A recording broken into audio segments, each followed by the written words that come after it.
It's been a function of us shaking this cupboard so hard that all skeletons are coming out. Eskom's latest financials reveal more than 19 billion rand has been wasted in irregular expenditure over the past 6 years. The body count mounts as violence in the taxi industry claims another life today, this time in Gauteng. This past weekend, 11 people killed in KwaZulu-Natal. This is eNews at 8, live from Johannesburg. I'm Sally Burdett. Good evening. We start with our troubled power utility facing challenges on at least 2 fronts this evening. First, the financial results released today, and they're not pretty. It seems as Eskom's new leadership tries to clean up its operations, more skeletons are emerging. The power utility's books show a net loss of 2.3 billion rand the past financial year. But that's just the tip of the iceberg. As Heidi Jokos reports, irregular expenditure is a far bigger problem dating back years.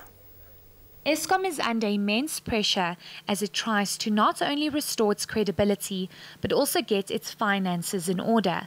The state-owned power utility has reported a net loss of 2.3 billion rand for the previous financial year. It also reports 20 billion rand in irregular expenditure since 2012. That amount, while already staggering, could rise even higher. It's been a function of us shaking this cupboard so hard that all skeletons are coming out. We are not able to tell you today that all the skeletons have come out. We will continue to shake this cupboard. There may be more that would still have to come. The Public Enterprises Minister says fixing Eskom's finances will be a lengthy process. This is 69 days of this new board that we're actually talking about. A new set of directives that were announced by the President in the SONA in February. And thirdly, that this was one of the key institutions that was at the heart of state capture.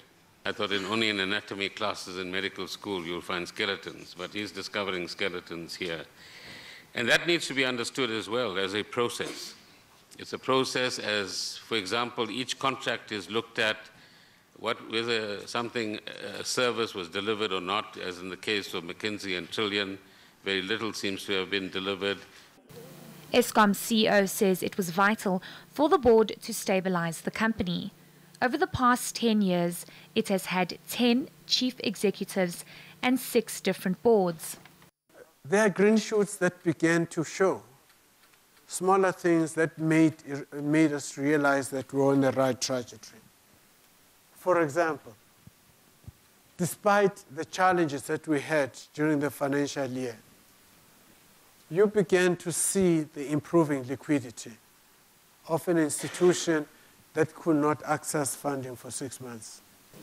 The power utility has only raised 22% of the money it needs for this year and is still relying on government support to service its 368 billion rand debt. Heidi Jokos, Johannesburg. Well, improved liquidity may be a small sign of hope, but overall that financial picture does not bode well for wage negotiations that have been dragging on for over 4 weeks now. Eskom says bonuses are off the table and job cuts are on the horizon. Now, the power utility says while it doesn't want to talk about retrenchments just yet, it will have to reduce non-essential positions. Slindela Masikani reports. During the release of its 2017-2018 financial results, Eskom revealed it has a workforce of 48,628. 65% of those employees are directly involved in the supply of electricity to consumers.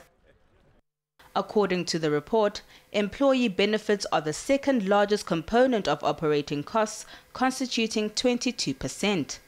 The point is that those increases are just unacceptable and they are unaffordable by Eskom.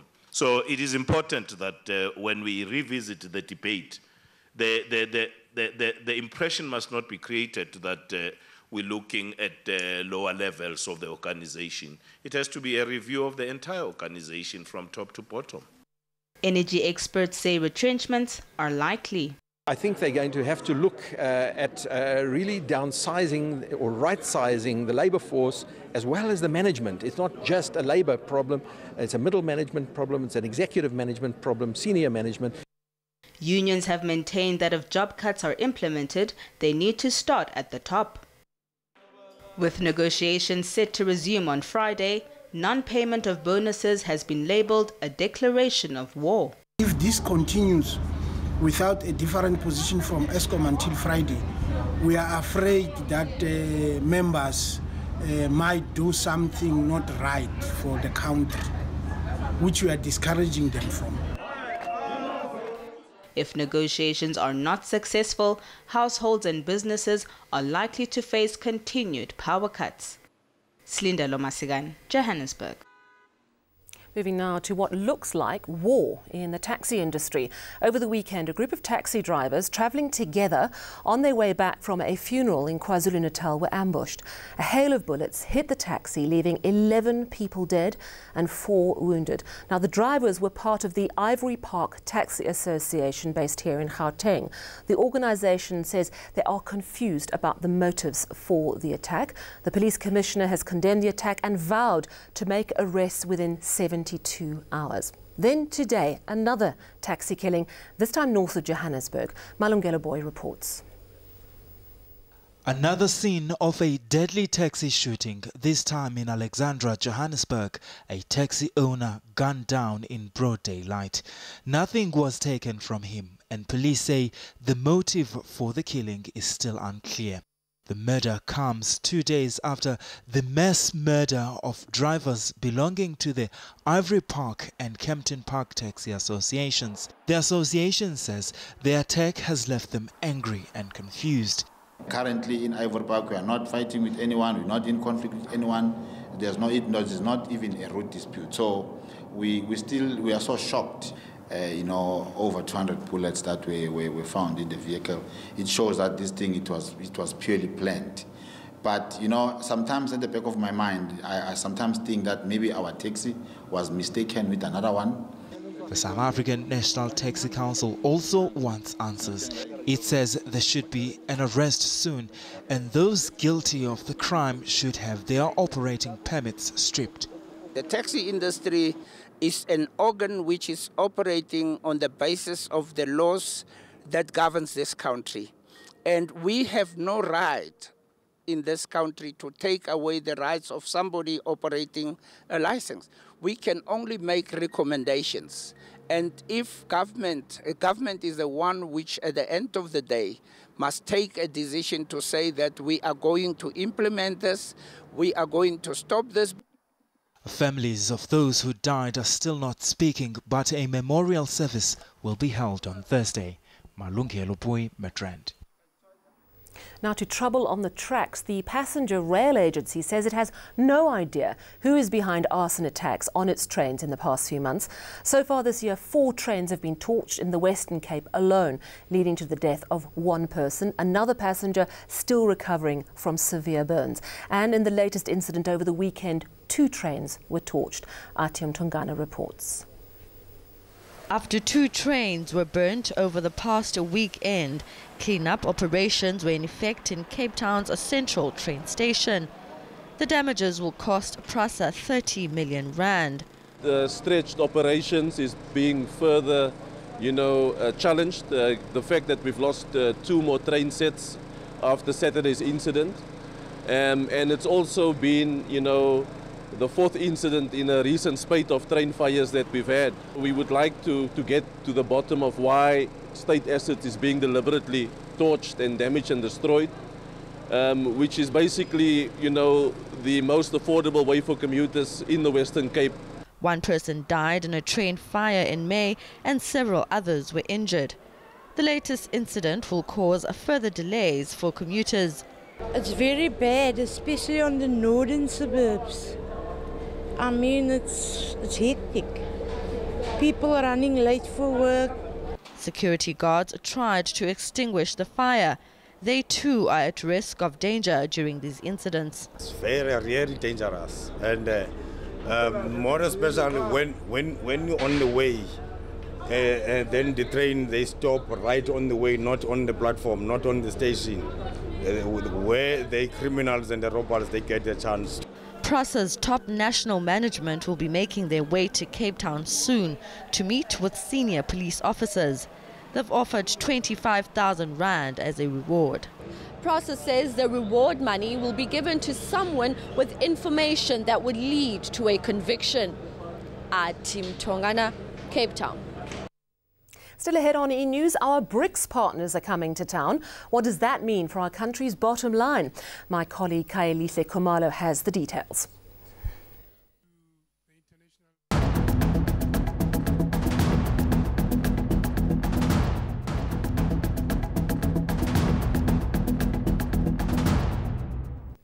It was an important weekend for the ANC provincial structures in KwaZulu-Natal and Gauteng, and there's much talk about two controversial ANC figures who've made it onto the party's executive committee. Here in Gauteng, former Health MEC Aidani Mahlangu made the cut, despite resigning in disgrace over the Life Esidimeni tragedy. At least 144 psychiatric patients died under her watch. At the same time, ANC Chief Whip in Gauteng, Brian Hlongwa, was elected despite being implicated in corruption in a report by the Special Investigating Unit. He survived a no-confidence motion in the provincial legislature last month. Now, the party is pleading for time to deal with these issues. We can confirm that where we are as this leadership, there's no one that will be shielded. There's no one that, if there is clear evidence, that particular individual will be protected. If there is a need for us to act, we will act, and we will act decisively. And we will attend to those particular issues with the necessary speed. This week, a summit with our BRICS partners gets underway in Johannesburg. Ahead of that meeting, which starts on Wednesday, the President of the People's Republic of China, Xi Jinping, is due to arrive at the Waterkloof Air Force Base this evening. President Cyril Ramaphosa will host him and counterparts from Brazil, Russia and India. Our reporter Kaelihle Khumalo has attended preparation briefings. He joins me now. Thank you so much for coming in. Of course, money's got to be top of the agenda for South Africa. We've just heard all of Eskom's woes. We know the Development Bank has assisted Transnet and Eskom in the past. Do you think they'll have any appetite? Do you think it's going to be top of the agenda for South Africa? Very much so, Celia, especially because when you look at the economic area, it's one of the big areas in which the BRICS countries are working on, and already two SOEs here in South Africa have been beneficiaries of the new Development Bank from BRICS. So when you look at Transnet and Eskom, they've received some loans from the BRICS Bank. So in a way, that's pointing to a direction that it's more action than just words. Look, the BRICS partnership is meant to support us, but they can't ignore dire financials either. I mean, if you look at the state Eskom's in, might they not be reluctant to support financially? It's a huge challenge, but I mean, we know that when you look at the BRICS grouping itself, especially the SOEs, how the Chinese have been able to work, for example. So there's a lot of collaboration within all these countries. So perhaps for Eskom, there's a great deal to learn from their counterparts as to how can they sort out some of the financial issues that they face. Now, the dignitaries are flying in. On Wednesday, the summit gets underway. Might we have a similar drama that we had a few years back? The Indian Prime Minister, apparently wanted for war crimes, Narendra Modi. They say he's not going to be arrested here in South Africa. He has immunity. There has been an assurance from the Department of International Relations that the Indian Prime Minister is coming to the country. So there were efforts of trying to have him arrested here, but obviously that has not succeeded. So he'll be enjoying the summit here and signing all sorts of deals. Oh, it's going to be a very interesting one indeed, and a very important one for us. Thank you very much. That's our reporter Kaelihle Khumalo covering the BRICS summit, which gets underway on Wednesday.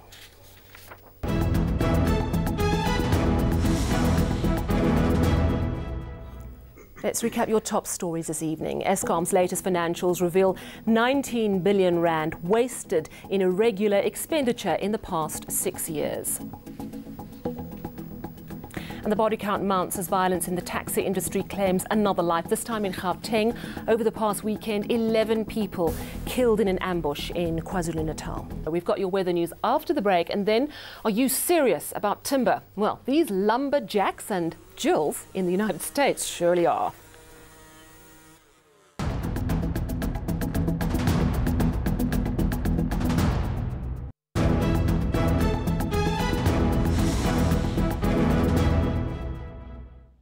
Good evening, everyone. There's a dry pattern over South Africa at the moment, and that continues into Tuesday. And although there's a weak cold front, it will only bring cloud cover to parts of the Atlantic coastline, and that cloud will spread towards the south coast in the evening. Sunshine in the forecast for just about the rest of the country, with warmer weather settling in for Gauteng and the surrounding areas, although over Limpopo we will continue to see a little bit of cloud. In the Northern Cape, it's going to be a sunny, dry and fairly warm afternoon, especially for the interior, but those areas also become gusty during the mid-afternoon hours. Cooler conditions for Cape Town, Langebaan as well as Hermanus, along with some cloud over those regions, but inland over the Western Cape it becomes warm once again, 28 degrees as a high for Oudtshoorn. Berg winds continue to affect the coastline of the Eastern Cape, 30 degrees as a maximum for Port Alfred and East London, but another very cold morning for the mountainous areas in the north of this province. KwaZulu-Natal will start off chilly, so you'll need a jersey at first, but that won't be necessary in the afternoon as temperatures climb into the mid to upper 20s. Sunshine will also warm the Mpumalanga Highveld for the afternoon, but at first it's going to be icy for some parts, with eMakhazeni and Standerton dropping below freezing overnight. Temperatures starting to normalise in Limpopo. Polokwane reaches a high of 22 degrees Celsius, and in the northwest your overnight temperatures managing to stay above freezing point, and in the afternoon it will be mild, just above the 20-degree mark for just about all of the province. And for the Free State, it's going to be a mostly sunny day over this area. 0 degrees in the morning for Bloemfontein and Zastron, but the afternoon brings temperatures to around 20 degrees Celsius. And finally, for Gauteng, it will be a somewhat warmer day over this province as the clear and dry conditions continue. Let's take a look ahead to your weather for Wednesday, and we're going to see warming persisting over the northern and eastern parts of the country while it cools down over the Western Cape, and there could even be some light rain for the garden route. And that rain spreads to Port Elizabeth on Thursday morning, and it continues to warm in the north with Mahikeng, Pretoria and Polokwane all reaching a high of 25.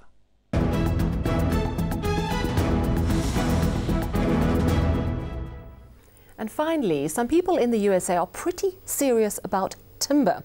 Lumberjacks and lumberjills gathered in Wisconsin for the Lumberjack World Championships. More than 200 people from around the world took part in the 59th edition, events related to the logging industry, including log rolling, chopping, sawing, axe throwing and pole climbing. No pole dancing, too many splinters, I'm sure. And lots of check shirts? No check shirts.